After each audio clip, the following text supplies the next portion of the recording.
The most effective tools to get this Prime Minister to do the right thing. Now, Mr. Speaker, the Prime Minister knows organized criminals in India predicate on seniors, persons with disabilities, and other Canadians with bogus Revenue Canada phone calls, swindling millions of their dollars. After more than 60,000 complaints, we finally have some action by the RCMP, who publicly admitted and acknowledged that the pressure finally led to some government action. Will the Prime Minister tell us how we will follow up to ensure that these calls stop and to make sure that Canadians are protected against organized criminals in India? The Right Honourable Prime Minister. Mr. Speaker, we trust our security services and intelligence agents to do what needs to be done to protect Canadians at home and overseas. We will continue to work with partners around the world to go after criminals who are attacking or harming Canadians.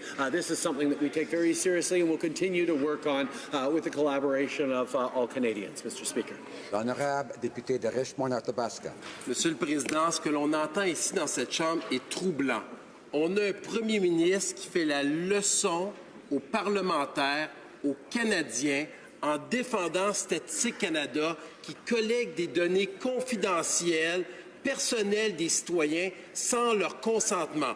Et là, aujourd'hui, on apprend que le commissariat à la vie privée du Canada va lancer une enquête suite aux révélations que l'on porte à l'attention du premier ministre depuis lundi. Est-ce qu'il va continuer à défendre les méthodes de Statistique Canada ou va-t-il mettre fin à cette situation immédiatement? Très honorable Premier ministre. Justement, Monsieur le Président, de ce côté-ci de la Chambre et de ce gouvernement s'attend à ce qu'on travaille avec le commissariat à la protection de la vie privée pour s'assurer que la vie privée des Canadiens soit toujours protégée. Nous comprenons à quel point c'est une priorité et nous allons toujours tout faire pour protéger la vie privée des Canadiens. C'est pour ça que nous célébrons et appuyons le travail du commissariat à la protection de la vie privée et nous soulignons que c'est Statistique Canada qui leur a demandé de prendre un second regard sur ce qui est en train de se faire. Honorable député de Richmond-Athabasca. Monsieur le Président, les médias ont sorti l'information que Statistique Canada a collecté des données qui datent de 15 ans pour avoir de l'information confidentielle, personnelle des citoyens canadiens. Et ça, ce qui est grave, c'est sans leur consentement. Ça va contre la loi de l'accès à l'information. Le premier ministre est au courant de cette information. On le répète depuis lundi, il continue à s'entêter à défendre Statistique Canada. C'est inadmissible. Le commissaire à la vie privée vient de lancer une enquête. Va-t-il continuer à s'entêter ou va-t-il mettre fin à cette situation immédiatement? Très honorable Premier ministre.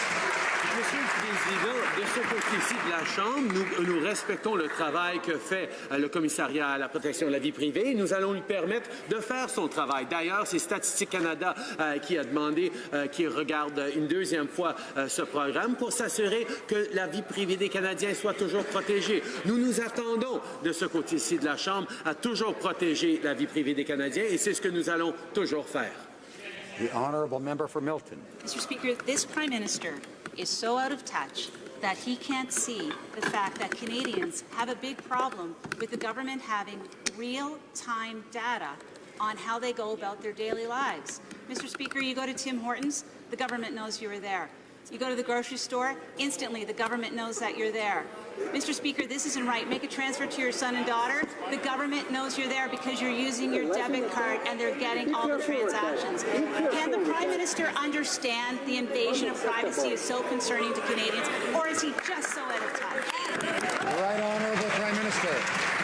Mr. Speaker, this government is unequivocal about protecting Canadians' privacy every step of the way, which is why we continually work with the Privacy Commissioner and ensure that all government agencies are protecting Canadians' privacy. But, Mr. Speaker, the member opposite is simply engaging in scary stories to try and frighten Canadians about some sort of big brother state when we know that the fundamental concern that Conservatives have really is about having policy based on evidence and not on their ideology, as they proved for 10 years.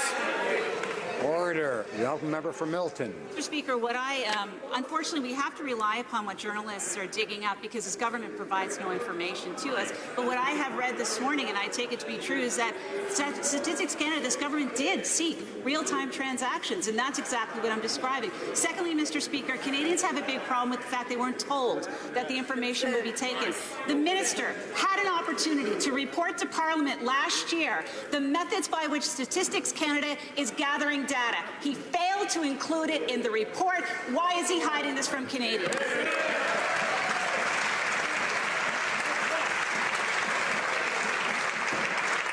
Order. The Honourable Minister for Innovation, the Honourable Member for Edmonton Riverbend, seem to be having a conversation. While, although it may be a pleasant conversation, perhaps they wish to do that without having the floor. They could do it outside. The Right Honourable Prime Minister.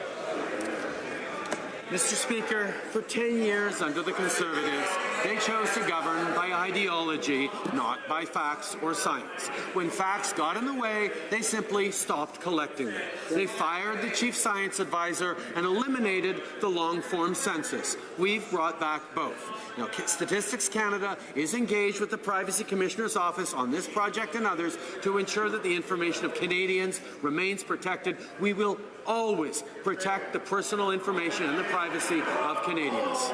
Honourable Member for Vancouver East. In 2015, Liberals promised to protect our environment and make